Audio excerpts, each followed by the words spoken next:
ये रविवार के दिन पीपल के नीचे क्यों नहीं जाते, उसकी कथा चल रही है, बड़ी विशाल है, जरा सुन लो। अब निकली है कथा तो अच्छे से सुन लो, तो कम से कम तुम भी तो दूसरों को बता सकती हो। अब भगवान नारायण लक्ष्मी के साथ जैसी पीपल के वृक्ष के नीचे आए, आते से भगवान नारायण ने लक्ष्मी जी से कहा, लक्ष्मी तुम्हारी बहन बैठी है। लक्ष्मी जी ने मिठाई का डब्बा दिया। मिठाई का डब्बा देते ही दरिद्रता ने मिठाई का डब्बा फेंक दिया और फेंक कर बोली, लक्ष्मी तू जानती नहीं है मुझे क्या पसंद है और मेरे लिए तू मिठाई लेकर आई है। लक्ष्मी जी ने कहा, जी मैं जानती हूं तुझे क्या पसंद है, तुझे खट्टा और तीखा पसंद है। क्या पसंद है? खट्टा और तीखा। मैं जानती हूं तुझे खट्टा और तीखा पसंद है, पर मैंने सोचा तेरी शादी हो गई है, शादी होने के बाद तो तुझे मीठा पसंद आएगा। तो इतने में दरिद्रता बोली, अरे लक्ष्मी तूने मेरा अपमान करा है, मेरे लिए मिठाई लेकर आई है, लाना था तो मेरे लिए खट्टा और तीखा लेकर आना था। लक्ष्मी जी बोली, जी मेरे को मीठा पसंद है इसलिए मीठा लिया, तेरे को खट्टा तीखा पसंद है मुझे मालूम नहीं था, नहीं तो मैं लेकर आती, मुझे क्या मालूम था, मिलाती। आज भी हमारे यहां ध्यान देना, बेटी की विदाई में 4 चीजें नहीं दी जाती। कितनी चीज नहीं देते? 4। पहली झाड़ू। क्या? झाड़ू बेटी की विदाई में कभी नहीं देते। दूसरे नंबर पर सुई, बेटी की विदाई में कभी नहीं देते। तीसरे नंबर पर चलनी, क्या बोलते हो, चलनी बोलते हो ना, आटा छानने वाली चलनी, बेटी की विदाई में नहीं दी जाती। चौथे नंबर पर अचार की बरनी, बेटी की विदाई में नहीं दी जाती। बेटी की विदाई में अचार नहीं दिया जाता, खट्टा और तीखा बेटी की।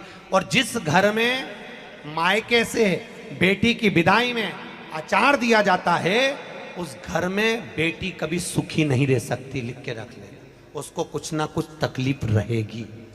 कभी सास, कभी ननन, कभी पति, कभी कोई उसको ताने देता ही रहेगा, वो सुखी नहीं रह सकती। अगर घर में किसी से सुखी रहेगी तो शरीर से सुखी नहीं रहेगी। अगर मायके से अचार बेटी की विदाई में दिया गया है तो। अब कई बेटियों का तो बड़ा शौक रहता है, क्योंकि बेटियों के जो ससुर होते हैं ना, ये लोग बड़े होशियार होते हैं। ये कहते हैं, बेटा तेरी माँ के हाथ का अचार अच्छा लगता है, जरा बनवा के लिया। अब इन मूर्खों को समझाए कौन कि अचार तो खा लोगे पर बापड़ो पचाओगे कैसे? खाना सरल है, पचाना कठिन। नहीं दिया जाता। आपने देखा है दरवाजे के ऊपर दुकान पर नींबू और मिर्ची टंगे रहते हैं। किस किस के यहां देखा है? देखा है किसी ने कि नहीं देखा है? हाथ तो उठाओ, सबने देखा है। दरवाजे पर नींबू मिर्ची टंगा रहता है। क्यों टंगा रहता है? कई लोग कहते हैं नजर से बचाता है, कई लोग कहते हैं हाय से बचाता है। हाय नजर से नहीं। विष्णु पुराण की कथा और शिव महापुराण वर्णन कर रही है, नींबू मिर्ची दरवाजे पर इसलिए टांगा जाता है क्योंकि लक्ष्मी और दरिद्रता, ये दोनों बहनों प्रतिदिन हर एक व्यक्ति के घर में आना चाहती है। लक्ष्मी और दरिद्रता दोनों घूमने निकलती है, रोज निकलती है घूमने के लिए, और रोज सबके घर में आती है, प्रतिदिन आती है। बस अंतर इतना है कि दरवाजे पर नींबू और मिर्ची टांग देने से दरिद्रता अंदर नहीं जाती, बाहर की बाहर खाकर भाग जाती है, और मिठाई फ्रिज में रखी जाती है जिससे लक्ष्मी घर के अंदर पहुंच जाती है। हमारे यहाँ मीठा अंदर रखा जाता है जिससे लक्ष्मी अंदर आए, और नींबू मिर्ची बाहर इसलिए रखा जाता है कि दरिद्रता खाकर बाहर की बाहर चली जाए, हमारे घर में दरिद्रता ना आए, दरिद्रता प्रवेश ना आए। खट्टा और तीखा बाहर। इसलिए महाराज घर में नींबू और मिर्ची इन दोनों को अलग अलग डलिया में रखते हैं। फ्रिज में भी रखेंगे तो नींबू ऊपर रख देंगे तो मिर्ची नीचे रखेंगे, एक साथ नहीं रखते। जिसके घर में फ्रिज में भी अगर नींबू मिर्ची एक साथ में, तो उसमें दरिद्रता का निवास। 1 रुपए कमाओगे, 1.25 रुपए खर्च होगा। घर में पैसा कभी नहीं जुड़ सकता अगर नींबू मिर्ची एक ही डलिया के अंदर है। एक डलिया के अंदर अगर नींबू मिर्ची है तो तुम कमाते रहो, खर्च होता रहेगा, पैसा जुड़ेगा नहीं, हाथ में रुपया दिखेगा नहीं। कितना भी दुकान पर बैठे रहे, भले 24 घंटे बैठे, पर पैसा नहीं दिखेगा। कमा कर लाएगा, मालूम पड़े 2-3 दिन में वो खर्च हो जाएगा, पर दिखेगा। दोनों को अलग कराया, नींबू अलग हो, मिर्ची अलग हो। दरिद्रता। महाराज दुसा मुनि दुर्वासा जी से पूछते हैं, इसको कहां लेकर जाऊं, मेरी पत्नी को कहां ले जाऊं, ये दरिद्रता जाए तो जाए कहां, इस दरिद्रता को कहां लेकर जाऊं, कहां रखूं इसको। इतने में दुर्वासा जी ने कहा, सुन दुसा मुनि, अपनी पत्नी दरिद्रता को अगर कहीं लेकर जाना है तो जो नारी, जो स्त्री शाम के समय पर चोटी करती हो, झाड़ू लगाती हो, या जो स्त्री दोपहर में सोती हो, उसके घर में इस दरिद्रता को लेके प्रवेश कर जाना। वैसे मुझे उम्मीद है करमाला की माताएं दोपहर में नहीं सोती होंगी, जो दिन में सोती हो, जिसके यहां रात में बर्तन झूठे पड़े रहते हो, जिसके यहां रात्रि में बर्तन झूठे पड़े हो, उसके घर में इसको लेकर प्रवेश कर जाए। प्रवेश दरिद्र। महाराज भगवान विष्णु ने दरिद्रता देवी को देखकर कहा, अरे ओ दरिद्रता देवी, लक्ष्मी जी की बड़ी बहन ज्येष्ठा, आप पीपल के वृक्ष के नीचे बैठी हो, इस पीपल के पेड़ के नीचे हम लक्ष्मी जी के साथ शनिवार के दिन आपसे मिलने के लिए आए हैं। शनिवार के दिन जो पीपल के वृक्ष के नीचे दिया लगाएगा, उसके घर में कभी संपदा की कमी नहीं होगी।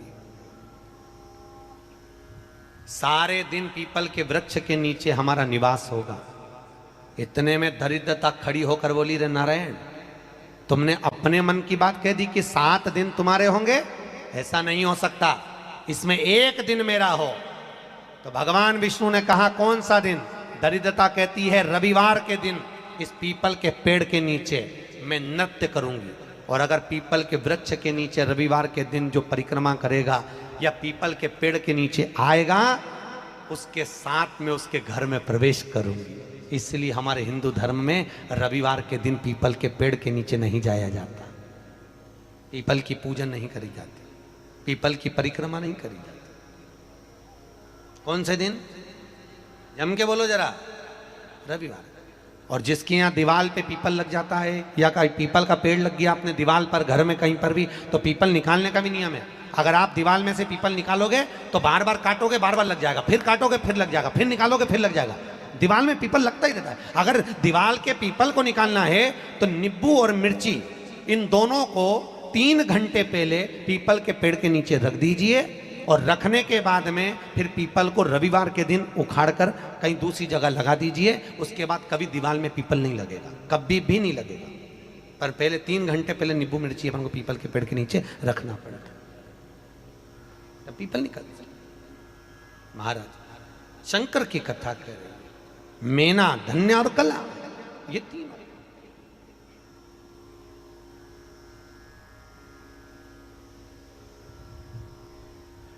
तीनों जा रही हैं, श्रापित हो गई। हमारा श्राप है, सनकादि कर रहे हैं, हमारा श्राप है, तुम तीनों के वस्त्र हमें लगे हैं, हम श्राप देते हैं, तुम मृत्यु लोक में जन्म लोगी। तीनों चरणों में पड़ गई, क्षमा करिए, हमसे गलती हो गई। तब तुरंत सनत कुमारों ने कहा, मृत्यु लोक में तुम तीनों जन्मोगी तो सही, पर एक बात याद रखना, तुम तीनों के गोद में 3 देवियां खेलेंगी जो जगत का कल्याण करेंगी। और मेना की गोद में पार्वती खेली, धन्या सुनैना बनी, जिनकी गोद में सीता जी खेली, कला कीर्ति बनी, जिनकी गोद में राधा जी खेली। ये 3 देवियां। और महाराज माता पार्वती की गोद में, माता मेनावती की गोद में पार्वती जी विराजमान है। इतनी देर में देवऋषि नारद का आगमन हो रहा है। देवऋषि नारद मेरी नस नस बोले हरी हरी। 29 तारीख को बैसाख की शिवरात्रि आ रही है।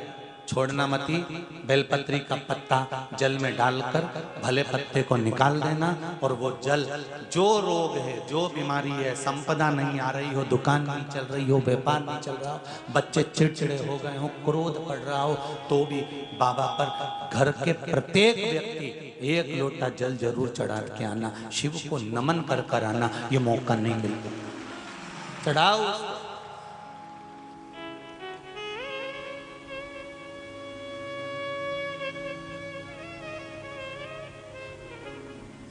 बैसाख के महीने में एक पकवान बनता है शंकर जी का,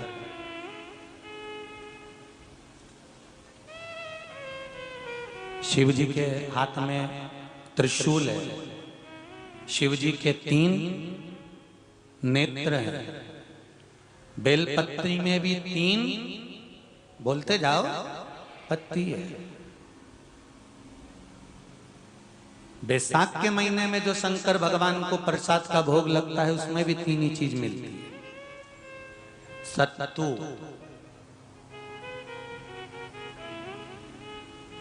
कोई दूसरे महीने में बनता है? जम के तो बोलो नहीं। कब बनता है? यही बैसाख के महीने में। चने की दाल, गेहूं और जौ, इन तीनों को गलाकर सेक कर जो सत्तू तैयार होता है, इसी बैसाख के महीने में परशुराम जयंती के दिन या अमावस्या के दिन या पूर्णिमा के दिन शंकर भगवान को समर्पित होता है और भगवान विष्णु को समर्पित होता है। दुनिया के लोग कहते क्या होता है सत्तू से? सास अपनी बहू से कहती है बेटा सत्तू बना ले, थोड़ा सा सत्तू बाजार से ले आना, 10 रुपए का खरीद कर ले आना। आज सत्तू, आज अपन पूजन करेंगे सत्तू की, अक्षय तृतीया है, थोड़ा सा पूज देंगे, थोड़ा सा भगवान को भोग लगा देंगे, सत्तू का लड्डू बना लेंगे। बोलो री जी, सही है कि गलत है?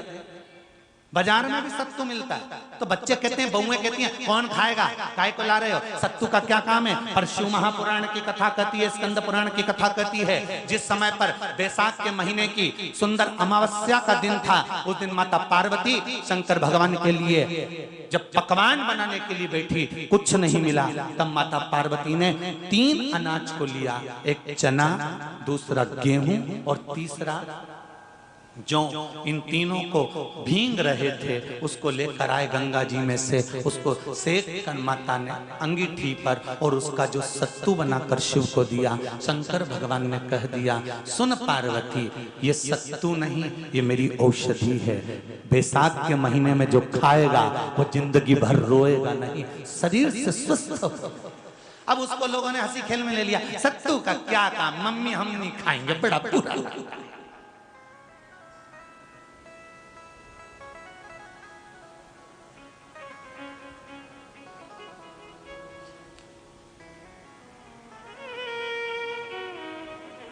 शिव जी का एक एक चीज,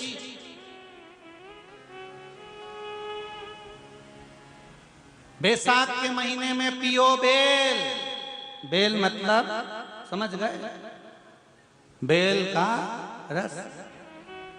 बैसाख के महीने में पियो बेल और शरीर को रखो ऑलिव बेल। पियो।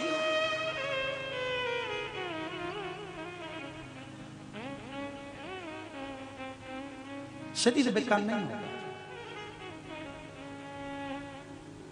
शरीर बेकार नहीं हो सकता। अब शिव आराधना तो करो। हाँ, जिंदगी की मोड़ पर शंकर परीक्षा बहुत लेते हैं, बहुत परीक्षा। एक सुंदर संवाद आता है स्कंद पुराण, शायद आप लोगों ने सुना होगा। सुना हो तो भी सुन लो, नहीं सुना हो तो भी सुन लो।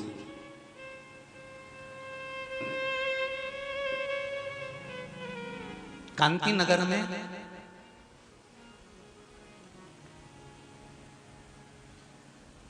राजा श्रीयाजी रहते थे। उनकी धर्मपत्नी का नाम था चांगुणा। क्या नाम है उनका? चांगुणा। चांगुणा शिव भक्ति में लीन रहती थी, उसे शंकर की भक्ति के सिवा कुछ सुहाता ही नहीं था।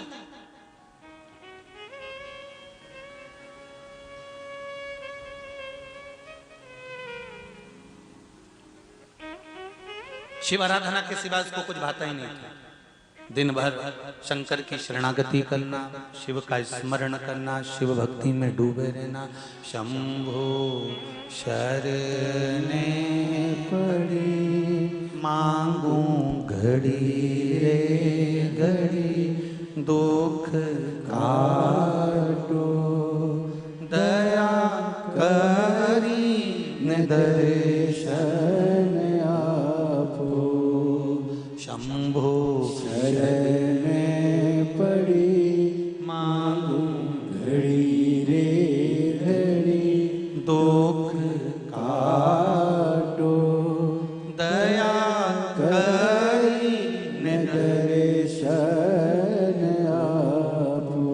चांगुड़ा दिन रात भगवान शंकर की आराधना करती थी। स्कंद पुराण में वैशाख चरित्र के अंतर्गत ये सुंदर वैशाख के महत्व में चांगुड़ा की कथा वर्णन की गई।